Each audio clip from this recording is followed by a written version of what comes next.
এই ঈদগাহ গোপালগঞ্জ কেন্দ্রে ঈদগার কাজ করছি প্রথম হচ্ছে বাঁশগুলো গাড়ছি, পরে ফ্রেম কমপ্লিট করছি আপনার, তারপরে এই বাড়িগুলো দেখতে খারাপ দেখা যায়, এই জন্য সাদা কাপড় লাগাই দিছি।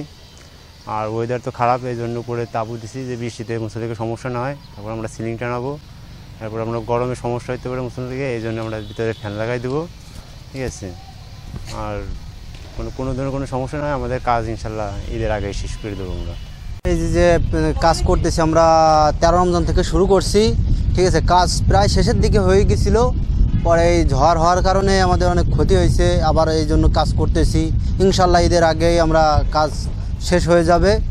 এই যে প্যান্ডেল করছি, মানে ঈদগাহ যত কাজ ছিল সব কিছুই করতেছি, ঠিক আছে। তাঁবু টানানো হয়ে গেছে, এখন শুধু সিলিং টানাবো, এটাই বাকি আছে আর কি।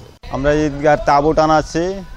তাঁবু গতকালই টানাইছিলাম, কিন্তু ঝড়ে একটু ক্ষতি হয়েছে, তাই আবার রিপেয়ারিং করতেছি। ইনশাল্লাহ আমরা ঈদের নামাজের আগেই সম্পূর্ণ কাজ শেষ হয়ে যাবে। আর বৃষ্টির জন্য মুসল্লিদের তাঁবু দিচ্ছে, এই জন্য যাতে কোনো ক্ষয়ক্ষতি অসুবিধা না হয় নামাজের জন্য।